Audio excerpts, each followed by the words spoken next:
Thank you very much for speaking with us, Mr. Doval. You have given several speeches in seminars and conferences, but this is your first sit-down interview as such on a question-answer session. So there are many questions that I have, but I understand there's a time constraint. And so I will get straight to the point on the Agneepath scheme.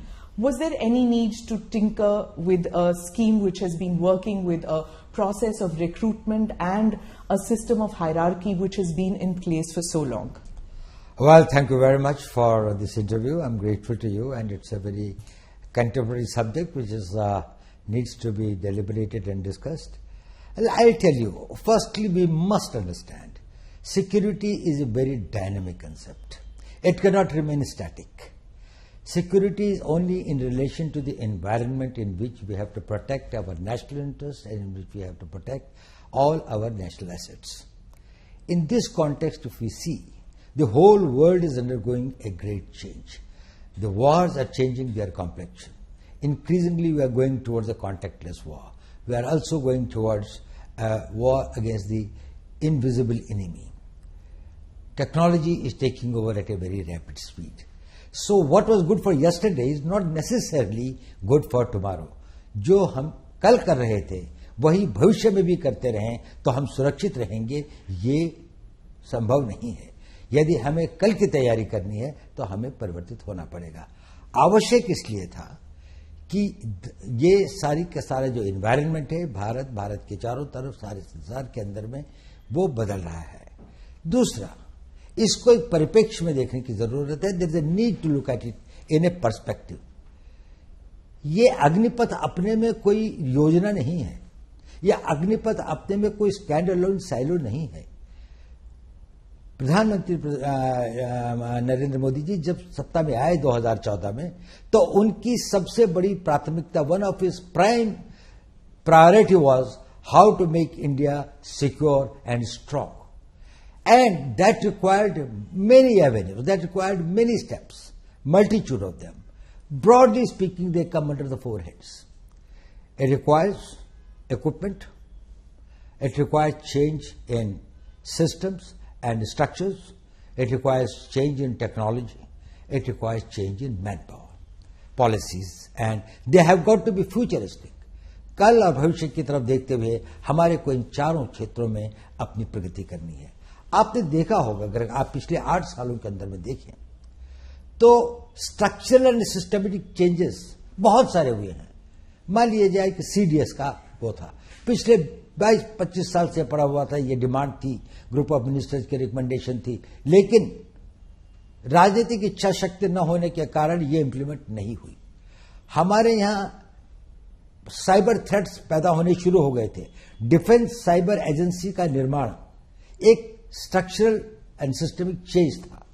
Defence space agency का आज से 5 साल 10 साल पुराने सैनिक इसकी कल्पना भी नहीं कर सकते थे कि आज हमारी डिफेंस एजेंसी की अपनी स्पेस की एक इंडिपेंडेंट एजेंसी है, एक इंडिपेंडेंट वो है. इसी प्रकार से बहुत सारे जो सिस्टम्स एंड स्ट्रक्चर भी चेंज किए गए. दूसरा जो क्षेत्र था जो है इक्विपमेंट का. आज हम, आपने देखा होगा, सरकार ने अपनी सेना के लिए कितने नए तरह के वेपन्स, हमारे पास में जो असॉल्ट राइफल थी जिस पर हम डिपेंड कर रहे थे 7.62, वो शायद इतनी कारगर नहीं थी. अब उसको रिप्लेस किया जा रहा है भारत में बनी हुई AK-203 के साथ में. ये एक बहुत ही कामगर और दुनिया की one of the best assault rifles होगी. इसी प्रकार से अगर हम देखें, चाहे वो पनडुब्बियों के क्षेत्र में है, चाहे वो personal equipment of the soldier है, चाहे वो एयरक्राफ्ट्स हैं, हमने लाइट कॉम्बैट एयरक्राफ्ट का और अब ये 5th जनरेशन एयरक्राफ्ट एमका का हम निर्माण कर रहे हैं. तो इक्विपमेंट के क्षेत्र में एक बहुत प्रगति की जा रही है. और एक है टेक्नोलॉजी का फील्ड, जो सबसे ज्यादा कॉम्पिटिटिव फील्ड है. इसमें पैसा भी बहुत लगता है और बहुत कुशल वैज्ञानिकों की आवश्यकता होती है. We need the top scientist who are globally competitive and others. देखिए, इस सरकार के टाइम के ऊपर में अंतरिक्ष के अंदर में जो बड़े नए संकट आ, सारे का सारा वारफेयर जो है वो सैटेलाइट कंट्रोल होगा। आपका जो हवाई जहाज चलेगा या आपके जो रडार्स काम करेंगे वो सब satellite communication and satellite control होंगे। पर सर ये अग्निवीर जो है उनकी ट्रेनिंग सिर्फ 1 या 3 महीने की होगी। मतलब आर्मी चीफ ने कहा है दैट बाय दिसंबर रिक्रूटमेंट हो जाएगी और मार्च तक डिप्लॉयमेंट हो जाएगी। ये कहां से आप उनको ट्रेनिंग दे सकते हैं रेडार या सबमरीन के लिए? How to run it, how will you train them इतनी जल्दी? मैं आपको इस पॉइंट पर आता हूं, ये बहुत अच्छा पॉइंट है, मैं आपको अभी बताता हूं। But I just tell you before that let me tell you that is in the field of technology we have done a great this thing. We have got light combat aircraft, we have got AMCA, we have got submarines that we have made, we have given the nuclear submarines that we have launched, and we also became a space power. We have hit at the satellites. And the fourth pedestal of it is the manpower reorganization. Now, in the manpower reorganization, the point that you have raised was that is we must have a young, agile, fit, well-trained army. Okay. It is a contradiction. It's a paradox. कि भारत का वो देश जिसकी सबसे young population है उसकी एक oldest army है, जहां पर 2030 के अंदर में 50% लोग 25 साल से कम उम्र के होंगे, उसी देश के अंदर में जो सेना की एवरेज एज है वो दुनिया के सबसे अधिक एजेड आर्मीज में से है।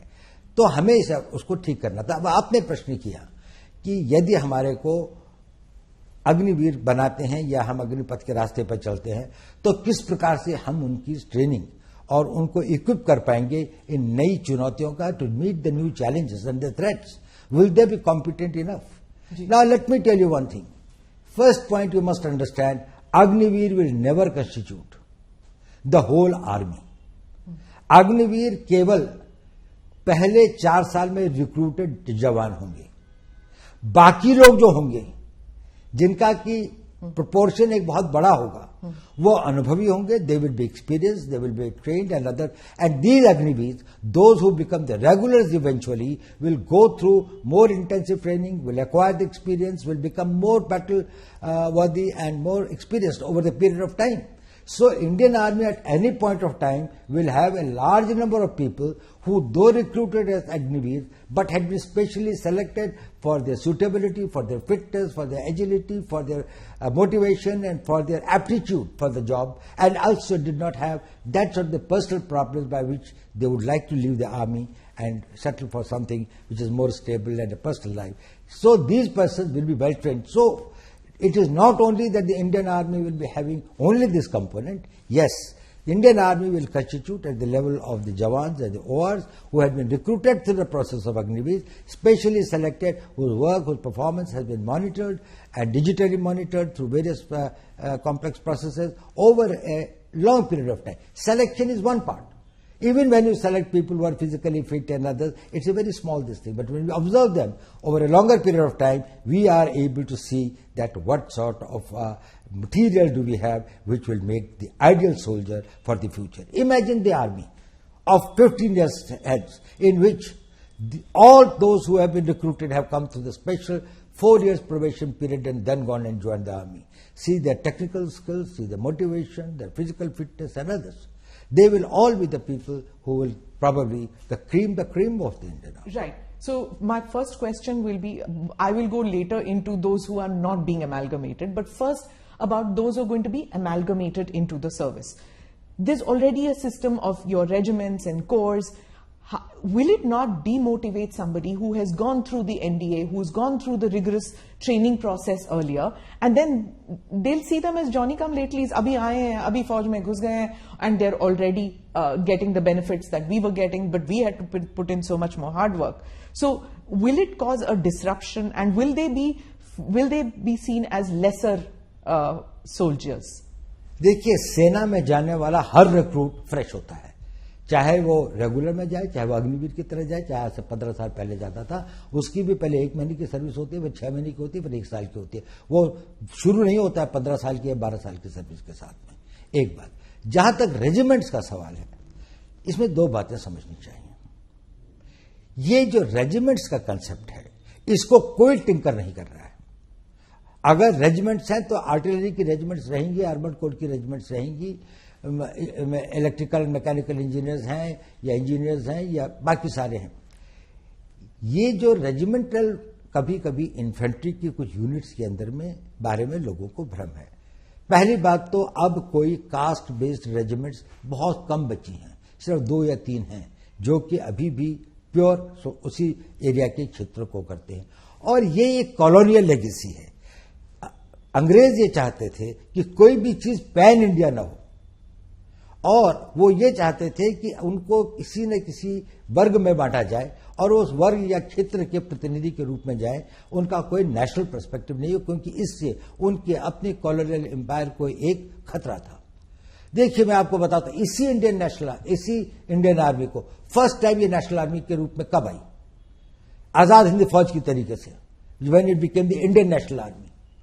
क्या था उसका? 60,000 की फौज थी। कोई रेजिमेंट थी इनकी? थी रेजिमेंट। इनकी रेजिमेंट थी रानी झांसी रेजिमेंट, इनकी रेजिमेंट थी Mahatma Gandhi regiment, not an Ahir और राजपूत। और ये नहीं थी। और कितना सैक्रिफाइस किया इन्होंने? 60,000 में से 40,000 मारे गए। इतना एट्रिशन हुआ था। दुनिया के अंदर में किसी लड़ाई के अंदर में इतना एट्रिशन एंड कैजुअलिटीज नहीं हुई है जितनी इंडियन नेशनल आर्मी ने इम्फाल, कोहिमा के और सिंगापुर के बैटल्स के अंदर में गंवाए हैं। वो किसके लिए लड़ रहे थे? उनमें रेजिमेंटल प्राइड नहीं था क्या? उनके लिए वो नहीं था। वो भारत के लिए लड़ रहे थे। They were the soldiers of India. They called themselves as the Indian National Army. But so do the regiments here, right? That's now. right. So they will continue. Okay. That's what I'm telling you. They will have the nomenclature. There will be the regiment of this. I do not know how this concept has come, that anybody is tinkering with the regimental pride or the regimental ethos. उसका अपना tradition होगा। अगर कोई एक battalion है, उसकी अपनी एक वैलर है, उसकी अपनी एक हिस्ट्री है, तो वो हमेशा बरकरार रहेगा और उसमें बढ़ोतरी होती जाएगी। मैं अब इसका हुआ ये है कि हमने ये कहा कि एक ऑल इंडिया कॉम्प्लेक्शन होगा इंडियन आर्मी का। इसको लोगों ने कहा कि रेजिमेंटल सिस्टम खत्म हो गया। रेजिमेंटल सिस्टम खत्म नहीं हुआ। इन्फेंट्री रहेगी, आर्टिलरी रहेगी, आर्मर्ड कोर रहेगा, सिग्नल्स रहेंगे।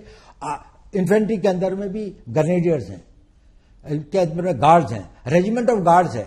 रेजिमेंट ऑफ गार्ड्स में किसका जाति के लोग हैं? कितना स्प्लेंडेड वो है उनका। ग्रेनेडियर्स है, उसमें किस जाति के, धर्म के, क्षेत्र के लोग हैं? हमारे जो परमवीर चक्र जो है, जब उनको मिला तो ये ग्रेनेडियर्स ने जितने ऑनर्स एंड बैटल ऑनर्स उन्होंने लिए हैं। तो ये सिर्फ हम ये चाहते हैं कि भारत के हर नागरिक, हर यूथ, हर युवा, every youth of this country who has got a desire and a motivation and feels a sense of commitment to defend the country, he gets an opportunity. His youth, his energy, his talent is poured towards making this country strong and impregnably defendable. What happens after those 4 years are over and they don't find space in the services, and they don't find space in the paramilitary? Because the reason I'm asking is कुछ loose comments आए हैं कि वो plumber, electrician बन सकते हैं, security guard बन सकते हैं। तो फ्यूचर को लेके थोड़ा बहुत एप्रीहेंशन कर लीजिए या डर है लोगों में कि how will they be better of after the 4 years? Will they have a skill set which is market friendly, which they can get jobs? I think this is one of the biggest misunderstanding that has been created either deliberately or by lack of full knowledge and understanding of this thing. We are talking about a young man who is 22 or 23 years old, has done 4 years of service and now is in the market. Compare him with any other 21, 22 years old man who has not become Agniveer. This person has become disciplined. He has got the capability to work in a team. He has learned skills. He has developed the confidence. And he is trainable. His mind and his vision, he has got an all-India perspective. So he is much more equipped to face the society. On top of it, he has been given a qualification that will be +2. That makes him comparable with any other persons in his age group to which the others are joining. So there is no avenue that has been debarred or closed for him. इसके लिए वो सारे रास्ते खुले हैं। उसके बाद उसके पास में 11 लाख रुपए के लगभग पैसा भी है, जिससे वो कोई नया कोर्स कर सकता है, आगे की पढ़ाई कर सकता है, यूनिवर्सिटी में जाना चाहे तो यूनिवर्सिटी की पढ़ाई कर सकता है, उनमें से कोई अगर टेक्निकल स्किल्स ज्वाइन करना चाहे तो पॉलिटेक्निक्स और उसको ज्वाइन कर सकता है। आजकल एवरेज एज सेटलमेंट की अपने करियर में 24-25 साल 26 साल होती है। देखिए, आज हम उस जमाने में हमारे एज स्पैन के साथ में 1 लाइफ 2 कैरियर्स की बात करते हैं, अब तो लोग 1 लाइफ 3 कैरियर्स की बात करते हैं। कंपेयर करें, यही आदमी अगर 15 साल के बाद जाता तो 32, 33, 34 साल का होता। इस वक्त में अब उसको कोई ना ट्रेनेबल है, उसकी एज इतनी भी नहीं है कि वो घर में बैठ जाए, क्योंकि अभी उसकी शादी हुई 3-4 साल हुए हैं। अभी उसके पास कोई छोटा बच्चा है जिसको पढ़ाना भी है, कोई लड़की होगी तो वही 15-20 साल के बाद शादी के लायक होगी, उसके पास में जिम्मेदारियां ही जिम्मेदारियां हैं। पहले का जमाना फर्क था। ये जो सोल्जर था वो गांव से आता था और गांव वापस चला जाता था। गांव में रहने के लिए उसके पास थोड़ी जमीन होती थी और पेंशन पर गुजारा हो जाता था। आज पेंशन पर उसका गुजारा नहीं हो सकता, तो उसको सेकंड कैरियर की आवश्यकता होती है। 34 साल के बाद में इसका 40 साल का जीवन अभी और बचा हुआ है। इस 40 साल के जीवन में ना उसको हम नई ट्रेनिंग दे सकते हैं, ना उसको कहीं पर अगर अब्जॉर्ब करें तो वो एक नए कैरियर की नई शुरुआत, नई जोश के साथ में उसको आगे बढ़ा सकता है। तो इसलिए इसको यह रखा गया है कि अगर वो 4 साल के बाद में आते हैं तो उनकी ट्रेनिंग, उनका डिसिप्लिन, उनका बैकग्राउंड, उनका आर्मी का कैरियर उनको समाज में एक ऊंचा स्तर देता है। उसके बाद उनके पास एजुकेशन भी है, और यह टॉप ऑफ इट है कि सरकार ने कहा कि 10% सीपीएमएफ में होंगे, डिफेंस फोर्सेस के अंदर में, जो डिफेंस मिनिस्ट्री ऑफ डिफेंस के अंदर में कोस्ट गार्ड है, बाकी चीजें हैं जो कि उनके उसमें अंदर में आती हैं, डिफेंस सर्विस कोर है, जो उसके अंदर में, और काफी मिनिस्ट्री का है। अब देखिए, ये 10% अग्निवीर्स का नहीं है, ये 10% उनके यहां भर्ती होने वाले लोगों की है। तो अगर फर्ज कर लीजिए कि सीपीएमएफ की भर्ती 40,000 या 50,000 की है तो उसमें 5,000 जाएंगे। या 10% अगर जो उनके 3,000 या 4,000 लोग या 5,000 लोग जो है वो उनके जो उसका 10% नहीं होगा, ये इन नहीं। अब भारत आगे बढ़ रहा है, भारत की प्रगति हो रही है। पहला आदमी अग्निवीर जब रिटायर होगा तो आज से 5 साल के बाद में होगा। उस वक्त भारत की इकोनॉमी 5 ट्रिलियन की इकोनॉमी होगी। प्राइवेट सेक्टर एक नई गति और नई दिशा के साथ में आगे बढ़ेगा। डिफेंस इंडस्ट्री जिस तरह से बढ़ रही हैं, बहुत सारे ऐसे काम होंगे। डिफेंस पब्लिक सेक्टर अंडरटेकिंग्स के अंदर में जिस प्रकार से विस्तार हो रहा है, कंट्री के अंदर में मैन्युफैक्चरिंग बढ़ रहा है, उनको लोगों को ये लोग चाहिए जो डिसिप्लिन्ड हो, ट्रेनेबल हो, और जिनके साथ जिनके पास में उम्र हो। इनका सबसे बड़ा एसेट है इनकी उम्र, कि ये अभी भी यंग है। इस उम्र में कई लोग अभी भी अगर हम जाए पॉलिटेक्निक के अंदर में लोग भर्ती होने के लिए जाते हैं तो उनमें से कई लोग 22, 21, 22, 23 साल के होते हैं, 2 साल 3 साल का कोर्स करते हैं। उसके बाद वो अपने लिए एक मैन्युफैक्चरिंग जाए, कोई कंप्यूटर का कोर्स करते हैं, 2 साल का कंप्यूटर का कोर्स करें। इंफॉर्मेशन टेक्नोलॉजी के फील्ड में इतने वो हैं, तो इनके लिए स्थान ज्यादा होंगे। इनका भविष्य टोटली सुरक्षित है और इनको किसी प्रकार की चिंता करने की बात नहीं है, क्योंकि इनके पास में 22 साल की उम्र है, इनके पास में 4 साल देश की सेवा करने का एक सर्टिफिकेट है, इनके पास में एजुकेशनल क्वालिफिकेशन की एक वो है, और उसके अलावा इनके पास में एक ऐसी धनराशि भी है जिससे इसको इन्वेस्ट कर सकते हैं। और अभी इनकी इनकम्बेंसीज नहीं है, अभी इनके परिवार नहीं है। जो ट्रेनिंग के लिए चाहे तो कोई मद्रास जाना चाहता है, कोई कश्मीर जाना चाहता है, कहीं भी जा सकता है, वो मोबाइल है। जब वो 34 साल की उम्र में आप उसको भेजते हैं, उसके साथ सबसे बड़ा अन्याय है, क्योंकि ना तो वो घर बैठ सकता है, ना लोग ऐसी जगह पे जा सकता, अपने क्षेत्र से बाहर भी नहीं जा सकता। आई गेट दैट अबाउट कि जब वो बाहर निकलते हैं। Now the thing is that आप खुद गांव से हैं sir, you are a son of an army person. You have worn the military uniform, the police uniform. You've been awarded the Kirti Chakra, a military honor for a policeman. You understand that when you go back to the village, the respect that a uniform gets. Now, many in the villages are saying कि ये 4 साल के छोकरे बाहर निकल के आएंगे, they will not be given the same respect. That वर्दी will not have the same honor, the respect that it had, because it doesn't carry with it the weight of national service over decades. मेरे ख्याल से ये भी पूरा भ्रम है। गांव के अंदर में अभी भी इनकी उतनी प्रतिष्ठा और इज्जत और सम्मान होगा, गांव में नहीं, गांव के बाहर भी। ये देश की एक बड़ी भारी निधि होंगी। ये इतने हजारों की संख्या में जो ये बच्चे होंगे, जब ये ओवर द ईयर्स समाज के भिन्न भिन्न भागों में जाएंगे, when they will go and man positions in different walks of life, they will bring with them the work culture, the ethos, the values which they have imbibed in army. Army has sent them in as a totally transformed persons. So they will be the great harbingers of the change.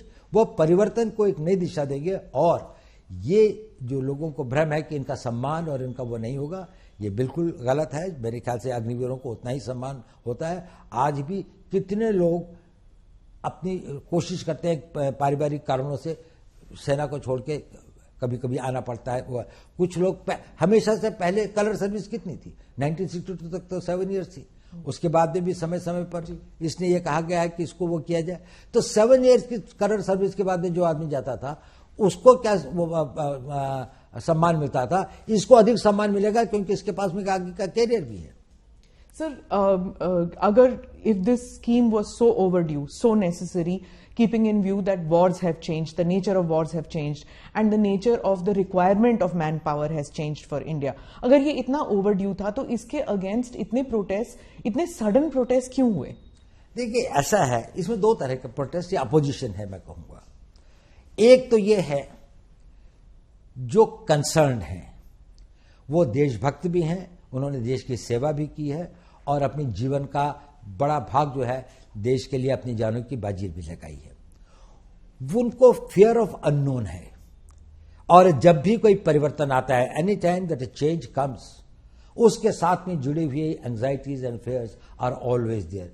कुछ भय होते हैं, कुछ आकांक्षाएं होती हैं, कुछ अनागतवती चिंताएं होती हैं जो आदमी को घेरती है। इतना बड़ा परिवर्तन, इतना बड़ा चेंज हो जाएगा तो कहीं ये तो नहीं सब कुछ पलट जाएगा।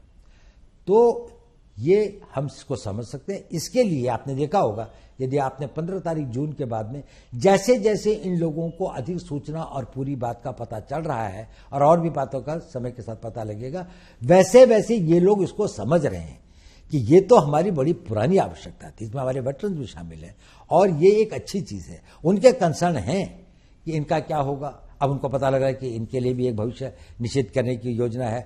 उनको ये लग रहा है कि आर्मी के अंदर में जो एक्सपीरियंस लोग रहेंगे कि नहीं, अब उनको भी पता लग रहा है कि नहीं, आर्मी तो एक्सपीरियंस लोगों की, आर्मी डिमोबिलाइज हो रही है, ये लोग तो रहेंगे ही। और इसके बाद में जो आएंगे वो अग्निवीर के स्ट्रीम से आएंगे, वो एक दूसरे स्ट्रीम से आ रहे हैं, पर यही फिर आगे इनकी 5 साल 6 साल 15 साल ये और सर्विस करेंगे। तो उनकी वो जो भय और आकांक्षाएं हैं उनमें धीरे धीरे कमी आ रही है। एक दूसरे वर्ग है, उसका ना राष्ट्र से कोई मतलब है, ना राष्ट्र की सुरक्षा से कोई मतलब है, ना वो राष्ट्र के प्रति इतने समर्पित हैं। उनके they are conflict entrepreneurs. What they want is that they want a conflict in the society. They would like to create anything which is close to the anarchy. Now these are the person who will go for stone throwing, demonstrations, burning the trains and others, not what is the cause. But wherever there is an opportunity, they think that they can emotionalize or mislead the people or they can have this thing. जो अग्निवीर बनने वाला होगा वो ना किसी प्रलोभन में आता है, ना वो किसी से बहकाया जा सकता है, ना वो किसी के द्वारा दुष्प्रचार के लिए प्रेरित किया जा सकता है। ये जितने लोग हैं, मुझे नहीं लगता कि ये वो लोग हैं जो कि सेना के लिए और सेना में जाने के लिए बहुत इच्छुक है या जिनके पास में एक साइकिक मेंटल सेट है। वो अपने घर में बैठ के तैयारी कर रहे होंगे। Didn't the security establishment anticipate कि ऐसे conflict entrepreneurs जो आप कह रहे हैं that they will make use of this scheme to mislead people and to cause street unrest? Well, something was anticipated as well also, because we thought that, well, these people who have got a vested interest, they have got vested interest because some people are making money through the coaching centers. They have vested interest because they would like to discredit the government on any count. There are some vested interests who would like the youth to be provoked against the establishment and others. We had it, but then it's a democracy. We cannot take the action and we cannot do this thing. But once they take and transgress those red lines where the limits of their freedoms start undermining the country's national security or internal security or the law and order or the peace of the country, certainly the action is taken and has been taken.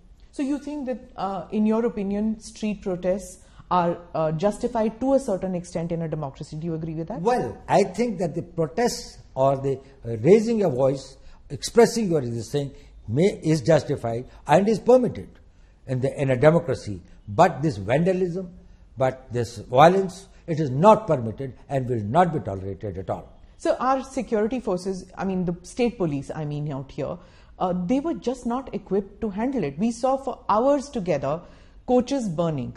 Hours together the coaches were burning. There was no firefighting equipment in the railway stations.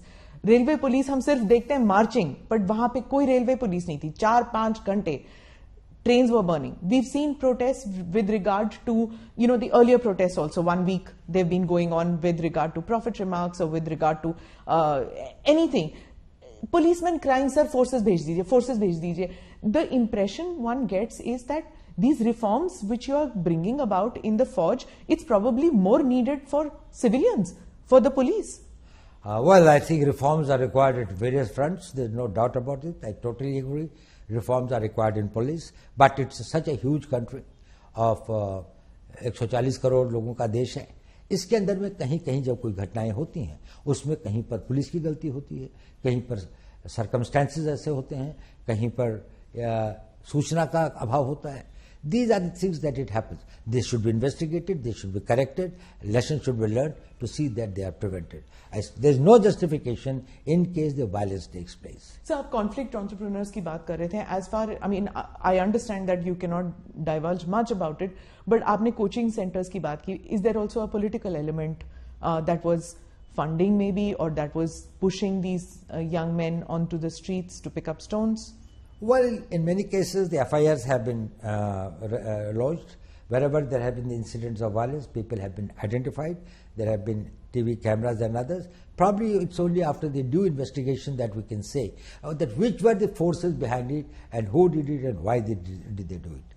And I would not like to preempt something or presume something, but I think the investigations must be done very thoroughly. So, because there are some politicians who are saying, and this is across the country, many politicians feel कि ये जब अग्निवीर बाहर आएंगे, they could be mercenaries for hire. It could pose a risk, a law and order situation in their states also. So, is that fear valid, or would you just dismiss it? It is totally invalid. I have been in the business of security for last 55 years.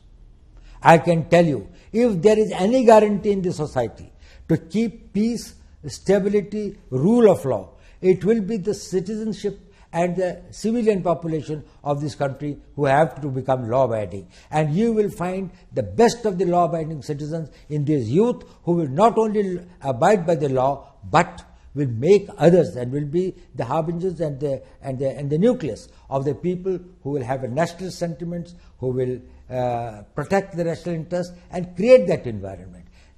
An environment of this thing is a creation of the undisciplined minds. People have got no sense of commitment, जिनका ना राष्ट्र से प्रेम है, जिनका ना समाज के प्रति कोई उत्तरदायित्व है, ना जिनके अपने प्रति कोई इस प्रकार का उनका ध्येय या लक्ष्य है कि हम राष्ट्र के निर्माण में क्या कर सके. ये लोग अच्छे लड़के होंगे, फिजिकली फिट होंगे, उसके बाद 4 साल की ट्रेनिंग में केवल इनके शरीर ही नहीं बढ़ते हैं, इनके मस्तिष्क के अंदर में भी एक ट्रांसफॉर्मेशन आता है. उनका सोचने का तरीका फर्क होता है, उनका एक नेशनल पर्सपेक्टिव बनता है, एक ऑल इंडिया पर्सपेक्टिव बनता है. जब ये समाज में जाएंगे और बड़ी संख्या में ओवर द ईयर्स समाज के, सरकार के, प्राइवेट सेक्टर के विभिन्न अंगों में जब ये होंगे तो ये अपने चारों तरफ, अपने परिवारों में, अपने गांव में एक ऐसे वातावरण का वो करेंगे और एक इस प्रकार की फोर्स की तरीके से इमर्ज होंगे जो कि हमारी इंटरनल सिक्योरिटी के लिए एक बड़ा भारी एसेट होगा. और इंटरनल सिक्योरिटी जो है वो बहुत आवश्यक है हमारे राष्ट्र की एक्सटर्नल सिक्योरिटी के लिए. But sir, don't you understand that और don't you see the fear that ये जो इंटरनल सिक्योरिटी को जरा भी डिसरप्ट किया जाए, इवन इन पॉकेट्स, जैसे आपने CAA स्टर में देख लिया, उसके बाद हिजाब रिमार्क्स हो जाती हैं, well may be not the hijab and the profit remarks, but CAA स्टर एंड द एग्रीकल्चर रिफॉर्म्स की जो लॉज थे, अगर इसमें क्या होता है that the word goes out that on the street that if you push the government, if you push the security establishment to a certain extent with street protest, there could be a roll back. So, is there any chance that because of these street protests, there could be a rollback to the Agneepath scheme? There is no question of any rollback. There is no question. It is. Let me tell you one thing. This is not something which is a knee-jerk reaction which has come overnight. This has been being debated and discussed for decades. In 70s, we had General Krishna Rao Committee, of which General Sundarji, General Chibbar, they were the members. They talked about reorganization and reforming of the army, including the manpower policy, technology and others. So you're talking 40 years back? No, not only that. It is not only 40 years back. Then there was this thing of the Arun Singh Committee report in 1989. Then there was a group of ministers, this thing. Arun Singh Committee would be 30 years then. So what you're telling me, systematically there have been... No. Every time it was being felt, there was this thing of the Subramanian Committee report, the Kargil Committee report. So again, that is 30 years. Again, then there was a group of ministers report. Okay. And then all these consistently had a refrain, go for a young army. So across the army's demand. Across different political parties which have been in power. But there was a problem. While everybody realized that it was necessary, nobody had the will and the ability to take the risks. I'll tell you an example. Ministry of Defence in 2006 wrote a letter to the Ministry of Defence wrote a letter to the Ministry of Home Affairs that we are thinking of implementing this thing. Will the CPMFs be able to take some people on this thing, the reserve for that? Home Ministry gave a reply to the Defence Minister's letter that we are forming a committee under the Director General BSF to examine the matter. That committee's report has never seen by anyone. That letter of the Defence Minister was never sent back. Defence Minister never sent any reminder. It is that So when was this? It was in 2007. Okay. The letter was sent in 2006 and 2007 the committee was formed. So this is bureaucracy going round and round? No, it's not a bureaucracy. It was a political will. That is, it is such a big problem. It's such a huge mass. Who will dare getting into it and bringing about the change? It can happen only with a leader like Prime Minister Modi, who will say that if this is in the national interest, if this will make India strong and secure, then no risk is big enough, then no cost is high enough. Even if it is a political cost, I will pay it, because he visualizes what happens to the Indian army 15 years from now. Security is not only thinking about your generation, also about the future generations. You will have an army which has been recruited and selected, and they have got manned by the people who have got the highest degree of fitness, agility, training, capabilities and others. They would be manning it. And then there will be a civil society in which you will have thousands of people who are there to bring about the change. They will be the catalysts of change. So Prime Minister Modi just yesterday has said that any kind of reforms that come, they disturb the status quo, who have benefited from status quo. Is it that this Prime Minister has the forge and the bureaucracy with him, that earlier Prime Ministers didn't have it, and that is why the MOD, the MHA, the defense, the uniformed soldier, they are not on the same page? Is it that the earlier Prime Ministers didn't have it and this Prime Minister has it? Well, yes, this Prime Minister, firstly, he has got a clarity of vision, and he has got the ability to take decisions. He is very right in telling that all status quoists will have some doubts, will have some genuine fears. It requires a certain clarity. There's a lot of clutter and confusion, and to take it out, you need a very clear-headed leadership. When he is clear-headed, people down the line also become clear-headed. Probably the earlier regimes created a muddle because they themselves were not clear. What did they want? What transformation they want to bring about? And what is the cost, and are they prepared to pay that cost?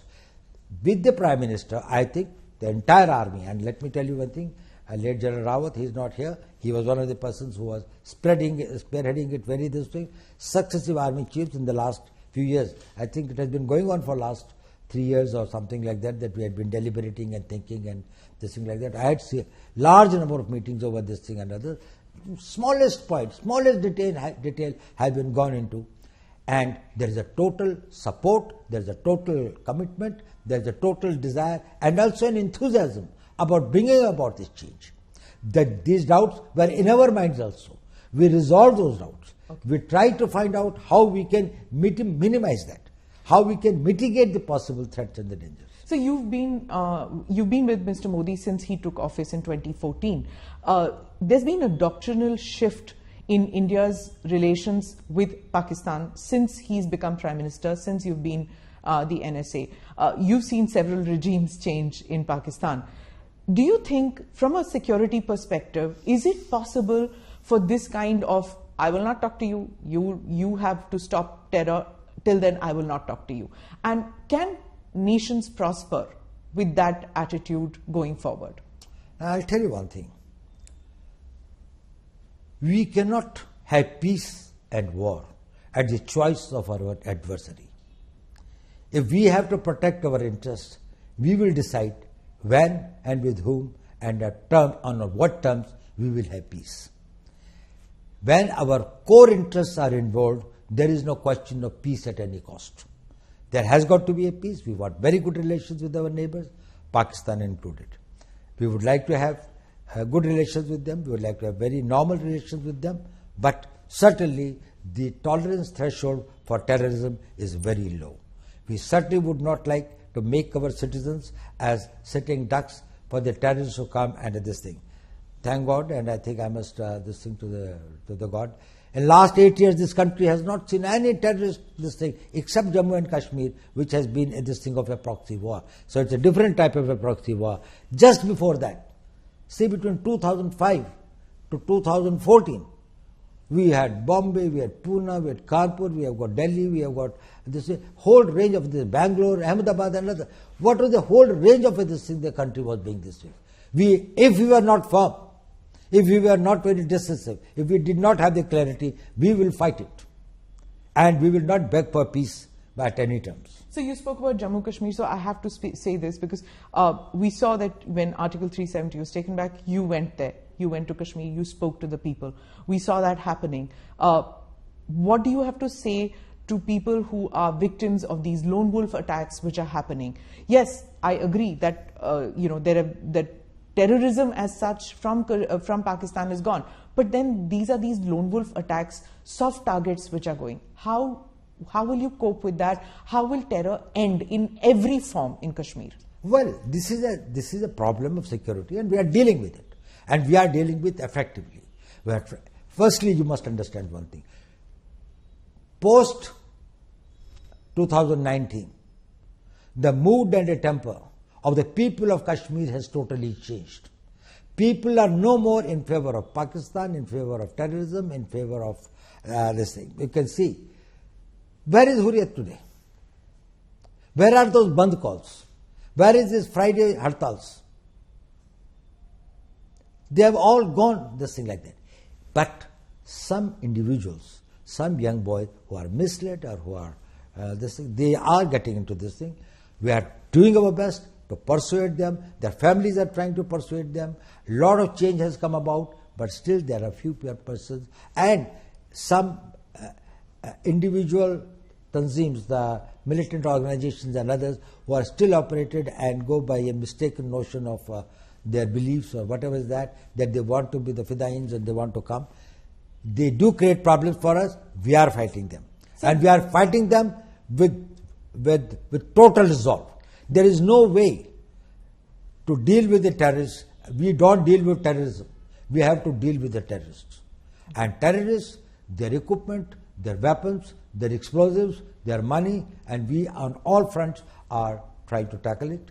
And we are very hopeful that in another few months we'll be able to get it. The Kashmiri Hindus, especially the Pandits, they feel very let down, to some of them, that there is so much energy expended in bringing these terrorists or militants or separatists back into the mainstream, that those who have supported Mr. Modi, the BJP and this government all through, that they are being taken for granted and their security is not of paramount concern to the security establishment. Firstly, I don't think that is the real feeling of all Kashmiri Pandits or people who have been displaced. But yes, they are a vulnerable section.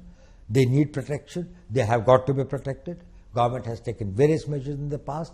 Probably much more has to be done, and that is being done. We have got to see that wherever they are and whatever protection they require, because they can be the soft targets, and no government will be able to give an individual protection to each individual in any village or far off places. So we have to find out the systems, and best thing is that we go on the offensive against the terrorists and try to see that these persons who possibly can threaten their lives or their properties and others, they are accounted for. So where are we vis-a-vis China? It's now 2 years since the Galwan incident, and there seems to be an uneasy peace. Do you feel that China has put on hold its expansionist policy with regard to us, with regard to Indian territory? Well, we have got a long pending a territorial dispute with China. We have made our both intentions and this thing very clear to China, and they are aware of the fact that, well, we will not tolerate any transgression. There had been some unsavory incidents in 2020. We have been able to, through the talks, through the negotiations, through the persuasion and others, resolve some of it. Few points still remain to be resolved, and others. We will continue our efforts. At the same time, we have got to ensure that is we are vigilant and we are able to protect our borders totally. So internal security, external relations, these are mainly conducted behind closed doors in hush-hush manner. Some of it is visible to common people. But there is also a view that, keeping in nature with federal structure, things like what has been done, the Agneeveers scheme, maybe there can be a more consultative manner in dealing with these apprehensions. Do you feel that there is a time that the time has come to change how internal security is, decisions regarding internal security are taken in this country? Management of security is a highly layered phenomenon. There are layers and layers and layers. There has got to be this thing where there is a complete insulation and it has got to be protected, and people should know only on the basis of need to know. If they have got either, if they can neither contribute nor that they're accountable for anything, and you take them into confidence and others, probably it is not from them, but once it becomes public, our adversaries will take advantage of that. So we have got to maintain a certain amount of secrecy. As far as the consultative process is concerned, India's democracy and India's this thing is so open. If it was not such a this thing, you would not find that on every issue, if there are 100 people, there are 101 opinions. And they are freely expressed from the street to the press to the media and everywhere. So you spoke about India's adversaries taking advantage of any kind of unrest which happens in India, but then we saw with regard to the Prophet remarks and the hijab protests that people who we had presumed had become non-adversaries of ours had suddenly started making comments, had suddenly started doubting India's democracy or India's inclusive society. Do you feel that these protests have gone beyond this and have damaged us terribly? Well, it has, in the sense India has been projected, or rather some disinformation has been spread against India, which is far from the realities and the truth. And probably there's a need for us to engage them, to talk to them and convince them. And you would have found that, wherever we have gone or wherever we have engaged with the concerned people, both outside and inside, we have been able to convince them and try to find out this thing, and it will subside. But it happens. When people get emotionally aroused and others, sometimes their behavior is little disproportionate to the actual event, but it has this thing. Does it put the security establishment on a back foot when these kind of street protests take place on very sensitive topics like the Agneepath scheme? Well, I don't think that it puts this thing. The only thing is when the law is transgressed. If there are protests, if there is a point of view that people want to have this thing, they have got the right to dissent. In a democracy, that is a right that should be honored, and that should be it should be given ample space. But when it starts hurting the national interests, when it starts undermining the national security, when it starts threatening the life of a law-abiding common citizen, when it starts causing pain to him, it becomes intolerable. And this is what our law says, this is what our constitution says, and that is why the law enforcement agencies are bound by the law, they are bound by their oath to protect the people, to protect their interests, to protect their properties, and not allow the miscreants and the anti-national and the anti-national elements to make better of the society. So as I wrap up, I just have one question on Afghanistan and the recent attack on Sikhs out there and India giving visas to them. Where is it going now? Are Hindus and Sikhs and other minorities, will they find home in India?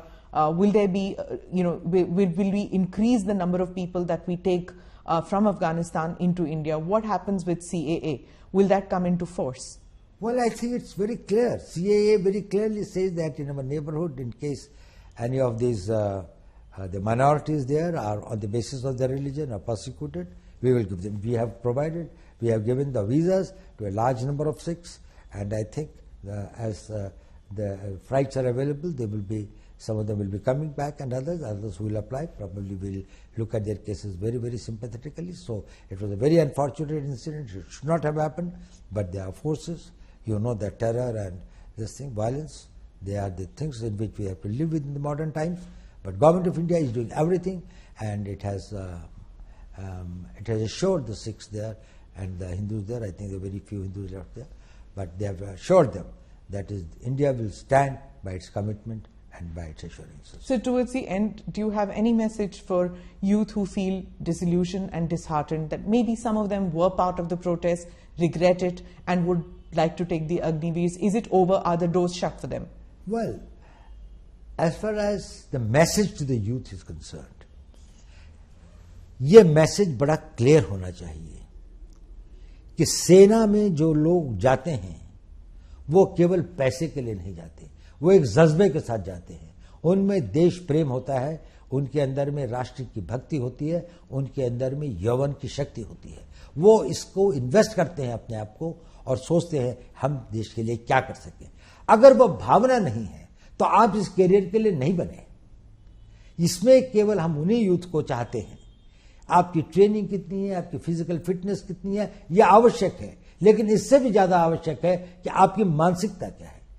तो अगर कोई भी youth Agniveer बनना चाहता है, और मेरा सारे यूथ को इस देश के उससे यही है, मेरा मैसेज यही है, पॉजिटिव हो, be positive, have faith in the nation, have faith in your leadership, when you join the army and others, the leadership there, have faith in the society and have faith in yourself.